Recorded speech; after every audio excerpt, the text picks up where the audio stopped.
Finally अब उस बात पे आते हैं कि जिनका पावर है उनका कैसे ठीक होगा। तो मेरा एक दोस्त था, उसका भी ऐसे कुछ पॉइंट में पावर था। हाँ, अभी वो एएलपी में है। तो hello and welcome back to my channel दोस्तों। और देखो आज किस बारे में बात करने वाले हैं, तो हाँ बात करने वाले हैं आई टेस्ट के बारे में एएलपी के लिए। मैं मेनली इसलिए बना रहा हूँ कि बहुत सारे लोग कमेंट कर रहे थे कि मेरा 6/9 है, मेरा कोई बोल रहा था 0.5 का पावर है, कोई बोल रहा था -2.5 का है, कोई बोल रहा था +2.5 का है। ये सब प्रॉब्लम्स हैं और रियली में एएलपी के लिए आई टेस्ट एक बहुत ही बड़ा इंपॉर्टेंट रोल प्ले करता है, क्योंकि पहले तुम्हारा आंख में कोई भी पावर विदाउट ग्लास 6/6 होना चाहिए। भले ही बाद में तुम्हारा कोई भी प्रॉब्लम हो तो चश्मा दे के तुमसे ट्रेन चलवाते ही हैं। हाँ, ये भी सवाल था बहुत लोगों का कि बाद में अगर आंख में प्रॉब्लम होता है तो, या मेडिकली अनफिट हो जाते हैं तो, अगर बाद में अगर तुम मेडिकली अनफिट हो जाते हो, कुछ ज़्यादा बड़ा प्रॉब्लम है, तो तुमको दूसरा जॉब मिलेगा, भगाया नहीं जाता है, लेकिन 2 साल से पहले ऐसा नहीं होना चाहिए। और आंखों का जहां तक सवाल रहा, तो अगर आई प्रॉब्लम होता है तुमको कुछ भी, और ग्लास के साथ वो ठीक हो सकता है, तो तुमको ग्लास देके भी चलवाया जाएगा। तो जितना ही नौकरी में आना मुश्किल है, उतना ही उससे ज़्यादा मुश्किल तुझसे भगाना भी है। तो हाँ, लास्ट में मैं ये बताने वाला हूँ कि जिनका आंखों में पावर है उनको क्या करना चाहिए। तो मेरा एक दोस्त था, उसका भी ऐसे कुछ पॉइंट में पावर था।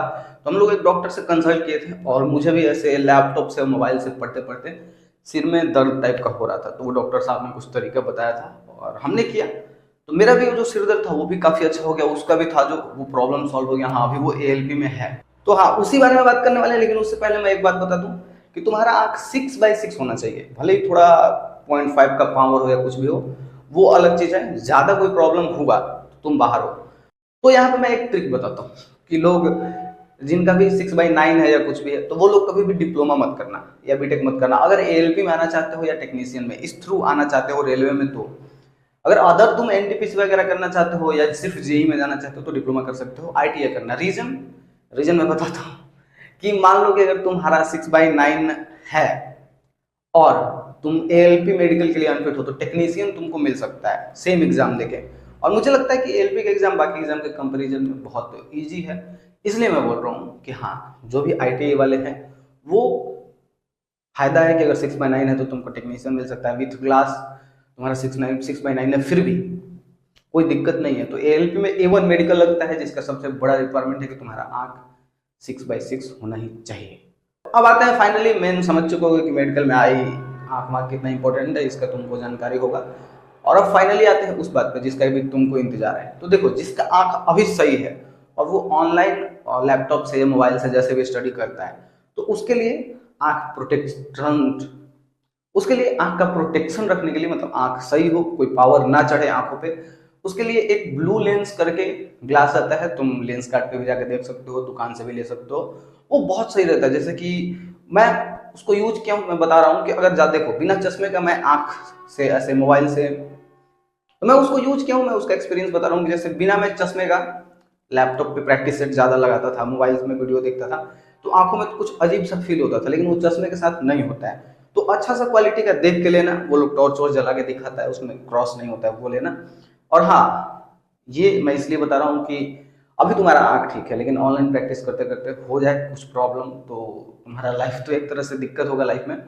तो इस चीज के लिए हाँ, ग्लास लेना। मैं खुद यूज करता था। और फाइनली अब उस बात पे आते हैं कि जिनका पावर है उनका कैसे ठीक होगा। तो देखो अब फाइनली आते हैं पावर वाले बात पे कि जिनका देखो ज्यादा पावर है उसका मैं नहीं बता रहा हूँ, जिसका 0.25 इस टाइप का पावर है प्लस या माइनस में, तो उनके लिए एक बहुत सही तरीका है। क्योंकि मेरा एक दोस्त किया था और वो अभी एएलपी में है। तो डॉक्टर साहब ने जिंक प्लस विटामिन ए का गोली दिया था, जो कि ज्यादा कारगर नहीं है। मतलब 10 दिन वो खाया था, लेकिन पूरा टाइम क्या क्या था, आंखों के लिए आयरन और विटामिन ए बहुत जरूरी होता है। अगर बायो पढ़ोगे तो तुमको पता होगा। तो देखो, विटामिन ए गाजर में बहुत ज्यादा मात्रा में पाया जाता है और आयरन भरपूर मिलता है पालक में। तो डॉक्टर साहब ने ही बताया था, और वो बहुत कारगर है, कि तुम गाजर का जूस पियो या गाजर खाओ दबा के। और एक चीज की पालक का, कच्चा पालक का जूस, सब्जी नहीं खाना है, कच्चे पालक का जूस पीना है। वो बहुत कारगर होता है। ये मैं गारंटी के साथ नहीं बोल रहा हूँ, लेकिन मेरे पे काम किया इसलिए बहुत लोग पूछ भी रहे थे, तो मैं सोचा चलो सबका थोड़ा हेल्प हो जाए। अगर असर दिखता है तो बाद में बताना कि इससे फायदा हुआ कि नहीं। तुमको एक टाइम सुबह गाजर का जूस, शाम टाइम में पालक का जूस ऐसे पीना ही है, क्योंकि ये ऐसा है बायोलॉजी से। क्योंकि विटामिन ए बहुत अच्छा होता है आंखों के लिए, और आयरन भी बहुत अच्छा होता है, और ये दो चीज है। मैं भी करता था, मेरा दोस्त भी करता था। इलाहाबाद में हम लोग थे, तो इलाहाबाद में तो यार गली में ऐसे रोड रोड पे मिलता था, रात में हमेशा पालक और गाजर मिलते रहता था। तो हम लोग हमेशा पीते थे, हमेशा करते थे, और शायद उसी की वजह से उसका भी आंख ठीक हो गया था और मेरा भी जो सिर दर्द वगैरह होता था वो ठीक हो गया था। तो समझ जाओ क्या करना है, जिनका आंख ठीक है वो भी कर सकते हैं, लेकिन चश्मा सबके लिए बहुत जरूरी है। और हाँ, जिनका 2.5 का पावर है वो डॉक्टर से मिलकर चश्मा जरूर लें। चश्मे से क्या होता है कि अगर मान लो कि तुम्हारा जो पावर है वो रुक जाता है, मतलब ज्यादा नहीं होगा, कुछ और कंडीशन खराब नहीं होगा, तो हाँ चश्मा ले लेना अपने हिसाब से। अगर इसका बहुत सही है तो वो सिर्फ ब्लू लेंस का चश्मा लेगा, और जिसके आंखों में पावर है 0.25 का, वो अपना दिखा के ले लेगा, उसमें भी कुछ ज्यादा प्रॉब्लम नहीं होता, नॉर्मल आदमी पहन सकता है। हमेशा यूज करना है, और जब भी पढ़ाई कर रहे हो उस टाइम तो करना ही है। और गाजर और पालक का जूस, तो ये चीज मैं इसलिए बता रहा हूँ कि मेरा हेल्प किया, तुम्हारा भी हेल्प करेगा। हाँ, तो ये बहुत स्ट्रेट फॉरवर्ड वीडियो था, छोटा सा। अगर अच्छा लगा हो तो वीडियो को लाइक कर देना, चैनल को सब्सक्राइब कर लेना। मिलेंगे नेक्स्ट वाले वीडियो में, तब तक के लिए अलविदा। सब है, अपना सब लोग ख्याल रखो।